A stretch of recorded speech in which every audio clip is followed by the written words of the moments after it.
નમસ્કાર મિત્રો, આજે આપણે સ્ફટિકમય ઘન પદાર્થોનો વર્ગીકરણનો વધુ આગળ અભ્યાસ કરશું.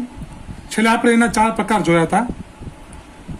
એમાં આપણે આણ્વીય ઘન પદાર્થોનો પ્રકાર જોઈ ગયા હતા, જેના 3 પ્રકાર હતા: અધ્રુવીય પ્રકારના આણ્વીય ઘન પદાર્થો, ધ્રુવીય પ્રકારના આણ્વીય ઘન પદાર્થો અને હાઇડ્રોજન બંધિત આણ્વીય ઘન પદાર્થો, કે તેમાં ગોઠવણી કયા પ્રકારની હોય છે. હવે આપણે જોઈએ છીએ આયનીય ઘન પદાર્થો. આયનીય ઘન પદાર્થો વિશે સમજીએ તો તેમાં ઘટક કણો જે છે એ મુખ્ય રીતે આયનો હોય છે. કે જેમ કે આપણે એસિટિક એસિડ જોઈએ તો એમાં CH3COO માઇનસ અને H પ્લસ, એવી રીતે NaCl જેમ કે આપણે જોઈએ તો તેમાં Na પ્લસ અને Cl માઇનસ, આ તેમાં ઘટક કણો આયનો છે. આ આયનોની સુવ્યવસ્થિત ગોઠવણીને કારણે, એની સ્ફટિક ગોઠવણીને કારણે, એના એકમ કોષમાં વ્યવસ્થિત ગોઠવણીને કારણે આ આયનીય પ્રકારના ઘન પદાર્થો રચે છે. આવા ઘન પદાર્થો એ પ્રબળ કુલંબિક બળોથી બંધિત ધનાયનો અને ઋણાયનોની ત્રિપરમાણિક દિશામાંની ગોઠવણીથી રચાય છે. એટલે કે તેમાં ધનાયનો અને ઋણાયનો માં ચોક્કસ પ્રકારનું વિદ્યુત ઋણતા હોવાને કારણે તેમાં સ્થિર વિદ્યુતીય બળ ઉત્પન્ન થાય છે. એટલે કે કુલંબિક બળ એને મજબૂત રીતે બાંધે છે અને એની સુવ્યવસ્થિત ગોઠવણી થાય છે, અસ્તવ્યસ્ત નહીં. આ ઘન પદાર્થો સ્વભાવે એના કારણે સખત બને છે અને બરડ હોય છે, તથા તેમના સખત થશે તો એના કારણે એના ઉત્કલ બિંદુ પણ ઊંચા જશે અને ગલન બિંદુ પણ એના ઊંચા હશે. હવે સખત શું કામ છે એ આપણે જાણીએ છીએ કે તેના અંદર એની સુવ્યવસ્થિત ગોઠવણી, એનો એકમ કોષ, એની રચના એના અંદર સુવ્યવસ્થિત હશે. ઘન અવસ્થામાં તેમના આયનો હેરફેર કરવા માટે મુક્ત ન હોવાથી વિદ્યુતના તેઓ અવાહક હોય છે. જેમ કે મીઠાની જ વાત કરી તો એમાં ગોઠવણી એટલી વ્યવસ્થિત હોય છે. આ ગોઠવણી આપણે જોઈએ તો જેમ કે આ એક એકમ કોષની વાત કરું છું કે આ ગોઠવણી એટલી સુવ્યવસ્થિત બને છે કે જેમ કે અહીં જોઈએ છે કે ઋણાયનો Cl માઇનસ આયનો તેના દરેક ખૂણા ઉપર ગોઠવાયેલા છે.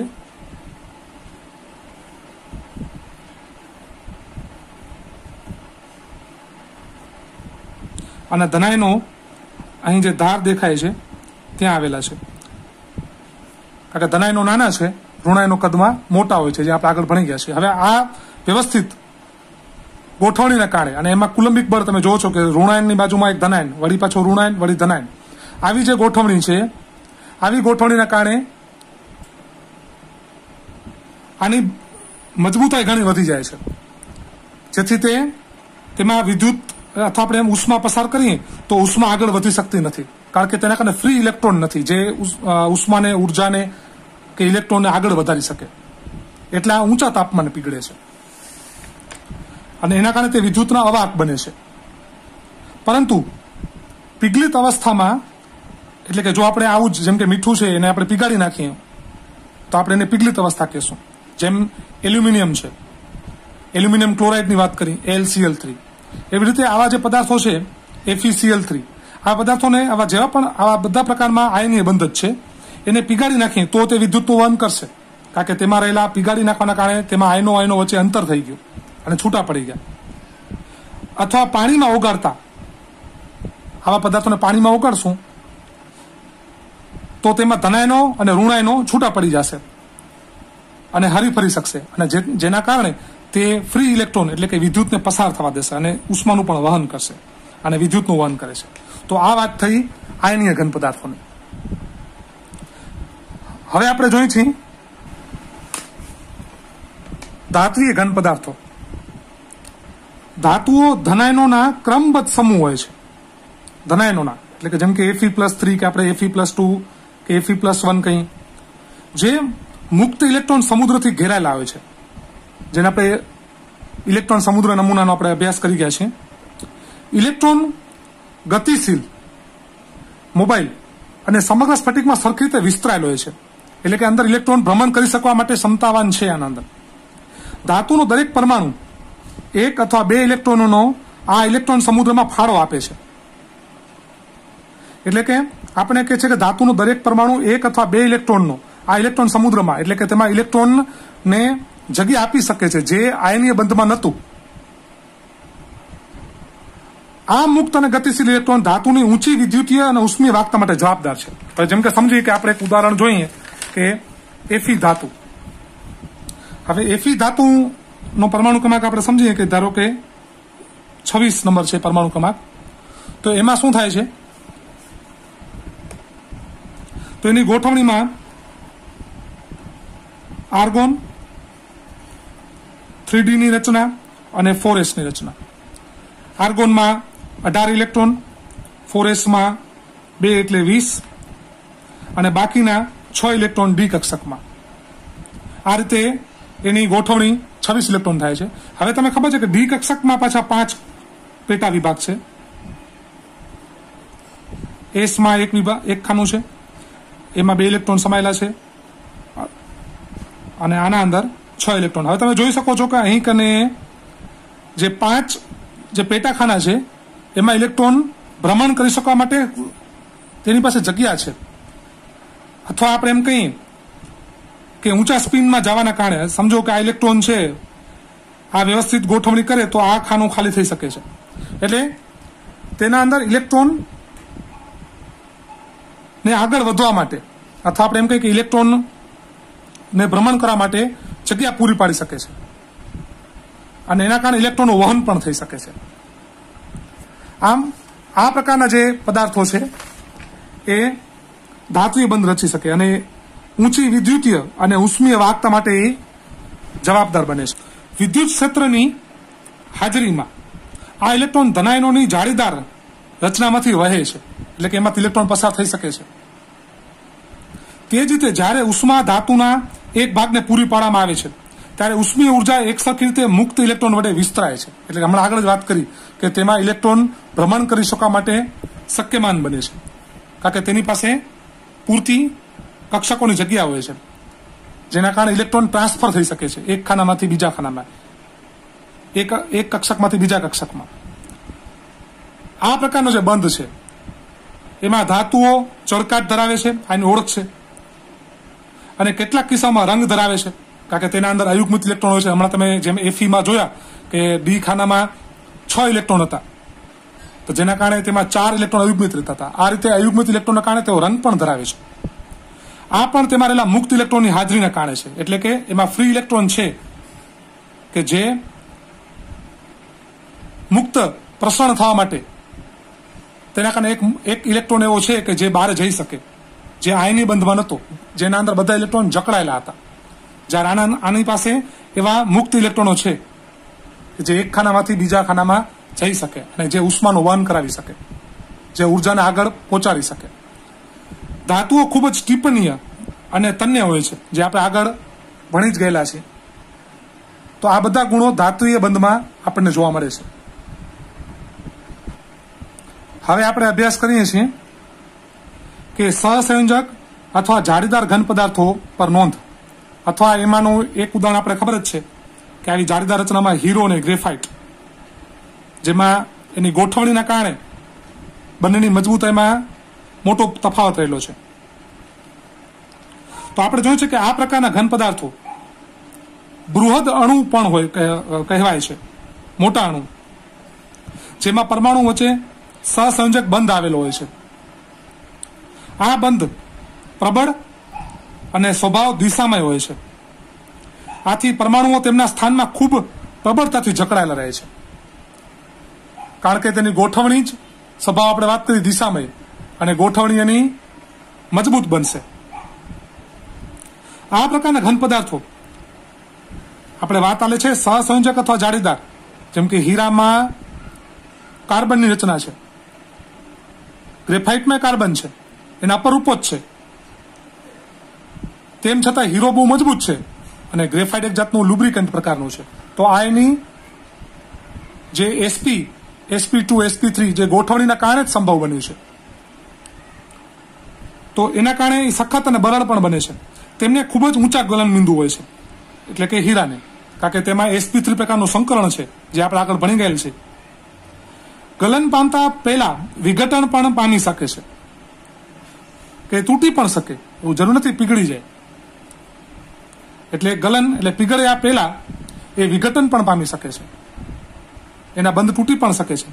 તેવો વીજ રોધક છે, એટલે કે વિદ્યુતને પસાર થવા દેતા નથી, એટલે વીજ રોધક, અને વિદ્યુત પ્રવાહનું વહન કરતા નથી. ઉદાહરણ તરીકે આપણે જાણીએ છીએ કે હીરો અને સિલિકોન કાર્બાઇડ આ પ્રકારના સહસંયોજક પ્રકારના બંધ રચના છે. સિલિકોન કાર્બાઇડમાં સિલિકોન ધાતુ અને કાર્બન પરમાણુ વચ્ચે સહસંયોજક પ્રકારનું બંધ રહેલો છે. અને જેમ કે હીરો, તો હીરામાં તો કાર્બન પરમાણુનું જ બનેલું છે, પણ એમાં sp3 પ્રકારનું જાળીદાર ગોઠવણી છે, જે આપણે આ આકૃતિમાં જોઈએ છીએ. હવે અહીં આપણે દેખાડે છે બે વચ્ચેનો ફરક. જેમ કે હીરામાં જાળીદાર રચના જે sp3 પ્રકારનું સંકલન ધરાવે છે, અને આ ગ્રેફાઇટની રચના જેમાં એક ઉપરના સ્તર અને બીજો નીચેના સ્તર વચ્ચે 340 pm જેટલું અંતર છે. આ બંધ જે છે વાંડરવાલ્સ પ્રકારના નિર્બળ બળોના કારણે રહેલું છે. અહીં તમે જો છો કે sp2 પ્રકારનું સંકલન છે અને અહીં sp3 પ્રકારનું સંકલન છે. આ બેમાં તમે ફરક જોઈ શકો છો કે અહીં એક ને બીજા સ્તર વચ્ચે ગેપ રહેલો છે, જેને નબળું પાડે છે, જેના કારણે ગ્રેફાઇટમાં આપણે કાગળ ઉપર પેન્સિલનું વાત કરી કે તેના પર દબાણ આપીએ તો આ બધા બળો તૂટી જાય છે અને એક એક સ્તર નીકળતું આવે છે અને એક જાતનું લુબ્રિકન્ટ પ્રકારનું ઘન પદાર્થ થઈ જાય છે, જ્યારે હીરો સખત ઘન પદાર્થ બનાવે છે. એ જ જગ્યાએ તમે ગ્રેફાઇટની રચના જોઈ શકો છો કે ગ્રેફાઇટમાં પ્રત્યેક કાર્બન પરમાણુ બીજા 3 પડોશી કાર્બન પરમાણુ સાથે તે જ સ્તરમાં સહસંયોજક રીતે બંધિત હોવાથી તમે જોઈ શકો છો આ એક કાર્બન પરમાણુ એની આજુબાજુના 3 કાર્બન પરમાણુ સાથે બંધિત છે અને પાર્ટનરશિપ કરેલું છે, એટલે કે સહસંયોજક બંધ છે. ચોથો સંયોજકતા ઇલેક્ટ્રોન જુદા જુદા સ્તરોની વચ્ચે હાજર હોય છે. ચોથો જે ઇલેક્ટ્રોનની વાત કરી છે તેમાં બે જે સ્તર છે એના વચ્ચે હાજર રહેશે અને આજુબાજુ ફરી શકવા માટે મુક્ત હોવાથી આ સ્તર એ મુક્ત છે, એના વચ્ચે સીધું બંધ મજબૂત જોડાયેલો નથી, પાર્ટનરશિપથી બંધ જોડાયેલો નથી. અને ગ્રેફાઇટ વિદ્યુતનો એના કારણે સુવાહક બને છે. કે ચોથો ઇલેક્ટ્રોનની જ વાત કરી કે તે અહીંયા કારણે મુક્ત રહે છે, જે ઇલેક્ટ્રોનને આગળ પસાર થવા દે છે, જે હીરામાં નહોતું. હીરાની રચનામાં 4 એના કાર્બન પરમાણુ સહસંયોજક બંધથી મજબૂતાઈથી જકડાયેલા રહે છે. ગ્રેફાઇટમાં જુદા જુદા સ્તર એકબીજા પર સરકી શકતા હોવાથી એ પોચું ઘન છે અને સારું ઘન ઊંજણ બનાવે છે, એક જાતનું લ્યુબ્રિકન્ટ જેને આપણે કહીએ છીએ. હવે આપણે જુદા જુદા પ્રકારના ઘન પદાર્થો જોઈએ છીએ. આપણે પહેલો પ્રકાર જોયો તો આણ્વીય ઘન પદાર્થ, જેના 3 પ્રકાર હતા: અધ્રુવીય પ્રકાર, ધ્રુવીય પ્રકાર અને હાઇડ્રોજન જેમાં બંધ હોય એવા. ઘટક કણો એમાં અણુઓ પ્રકારની રચના હતી. બંધનમાં હતા એમાં વિક્ષેપન પ્રકારના અથવા લંડન બળો ભણી ગયા, અથવા એમાં દ્વિધ્રુવીય પ્રકારનું પારસ્પરિક ક્રિયાબળ હોય છે, અથવા એમાં હાઇડ્રોજન બંધ હોય છે. ઉદાહરણ તરીકે કેમાં તો argon, carbon tetrachloride CCl4, H2, I2, carbon dioxide HCl જેમાં ધ્રુવીય બંધ છે, SO2 ધ્રુવીય બંધ છે, H2, I2, argon, CCl4, CO2 આ બધામાં અધ્રુવીય પ્રકારનું બંધ છે. તે જ રીતે હાઇડ્રોજન બંધિતમાં ઉદાહરણ આપણે જોયું હતું બરફ, H2O પાણી, ભૌતિક સ્વરૂપ. તો આવા જે બળો છે અધ્રુવીય પ્રકારના એ મૃદુ હોય છે. દ્વિધ્રુવીય જે બળ છે પારસ્પરિક એ પણ મૃદુ હોય છે, જેમ કે આ બધા વાયુ સ્વરૂપમાં છે તમે જોવો છો. જ્યારે બરફ આ સખત સ્વરૂપ છે, એમાં H બંધના કારણે કઠણ બને છે. વિદ્યુત વાહકતાની દ્રષ્ટિએ જોઈએ તો તેમાં અધ્રુવીય બંધના કારણે, અધ્રુવીય પ્રકારના અણુ હોવાના કારણે વિદ્યુતના અવાહક હોય છે. ધ્રુવીય બંધના કારણે પણ સંપૂર્ણ ધ્રુવીય નહીં. તો અહીં કને તે પણ અવાહક છે.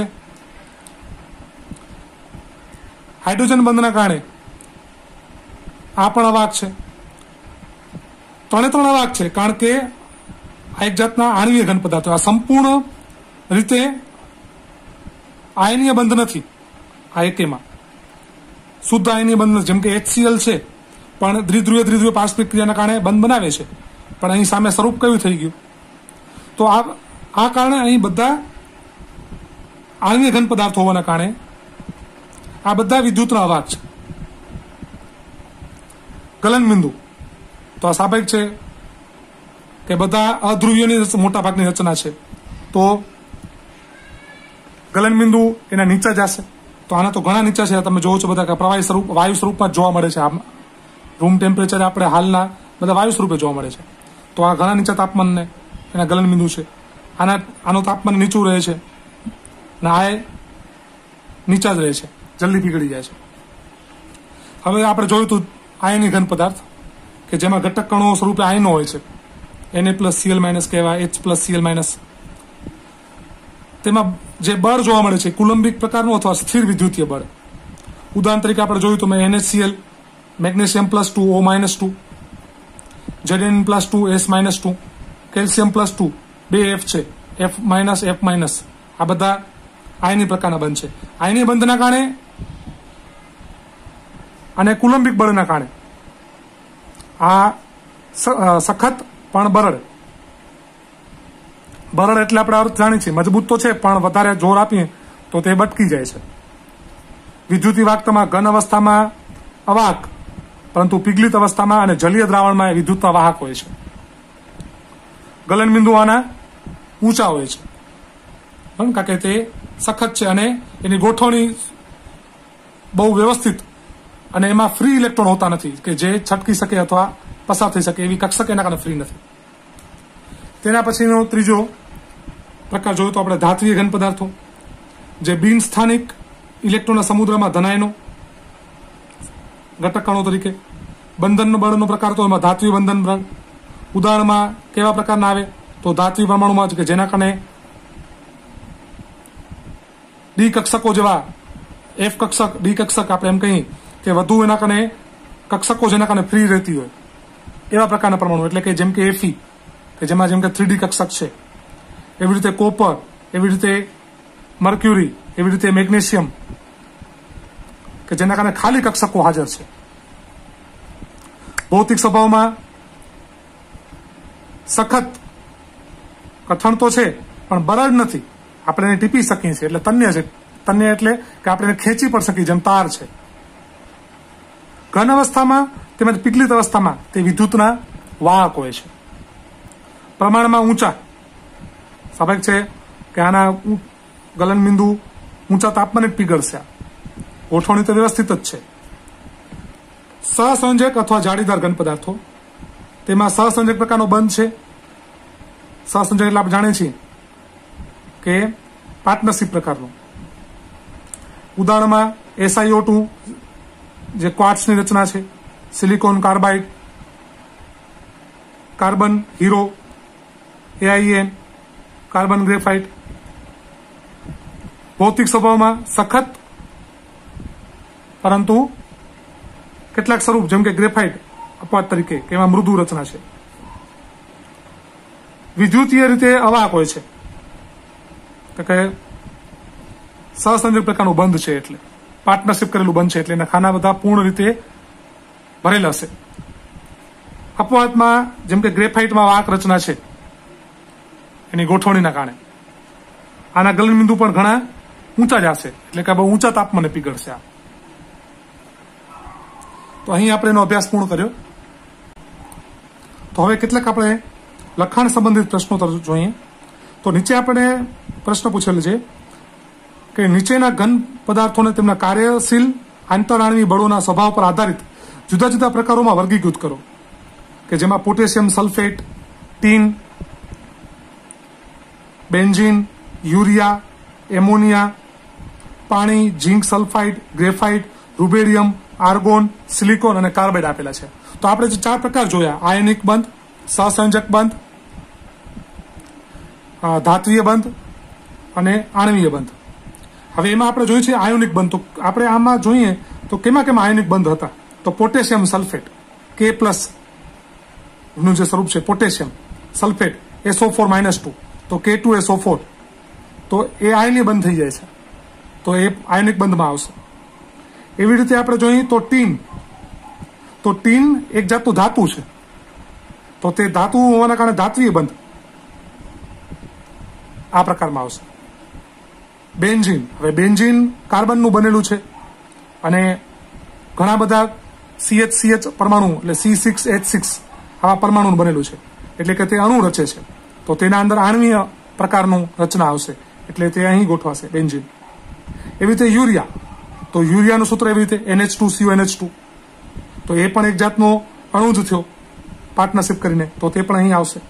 એમોનિયા, તો એમોનિયા પણ જોઈ શકીએ આપણે કે NH3, તો એમોનિયા એ પણ અણુ થયો, તો એ પણ અહીં આવશે.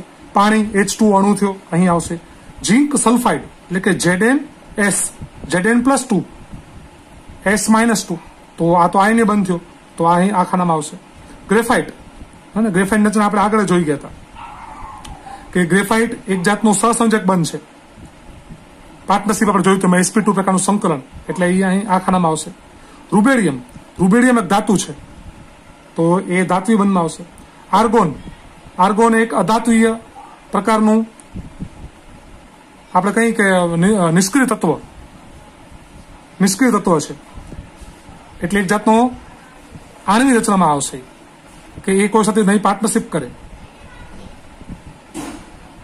જેમ કે નહીં આયનીય બંધ બનાવે, નહીં પાર્ટનરશિપ કરે, નહીં ધાત્વિય પ્રકારનું બંધ બનાવે, એટલે એ આણ્વીય રચનાના અંદર આવશે આર્ગોન. સિલિકોન કાર્બાઇડ SiC, જે આપણે હમણાં આગળ જ ભણી ગયા કે તે પણ સિલિકોન કાર્બાઇડ બરાબર, જે પાર્ટનરશિપ કરીને બંધ બનાવે છે, તો સિલિકોન કાર્બાઇડ આવે છે સહસંયોજકમાં. બરાબર, આ રીતે આ એક પ્રશ્ન થયો. હવે આપણે બીજો પ્રશ્ન એ સમજીએ. ઘન પદાર્થ એ જે ઘન અવસ્થા તથા પીગલિત અવસ્થામાં ઘણો સખત વિદ્યુતીય અવાહક છે અને ખૂબ જ ઊંચા તાપમાને પીગળે છે, તો તે કયા પ્રકારનો ઘન પદાર્થ હશે? આ ઉપરની જે આપણે થિયરી જે સમજ્યા એના આધારિત આ પ્રશ્ન છે. તો હવે ઘન પદાર્થ એ આપણને ખબર નથી કયા પ્રકારનો ઘન પદાર્થ છે, પણ એ ઘન પદાર્થની આપણે વાત કરી છે કે એ ઘન અને પીગલિત અવસ્થામાં વિદ્યુતીય અવાહક હોવાથી, આપણે વાત કરી છે વિદ્યુત ઘન અવસ્થા તથા પીગલિત અવસ્થામાં ઘણો સખત વિદ્યુતીય અવાહક છે, એટલે વિદ્યુતને પસાર થવા દેતો નથી. તો એમાં કોઈ પણ પ્રકારના આયનની હાજરી નથી, એ નક્કી છે તેમાં કે એનામાં, કારણ કે વિદ્યુતીય અવાહક છે એટલે એના અંદર ધનાયન કે ઋણાયન એ પ્રકારની પાર્ટનરશિપ નહીં હોય, એ પ્રકારના આયનોની અંદર હાજરી નહીં હોય.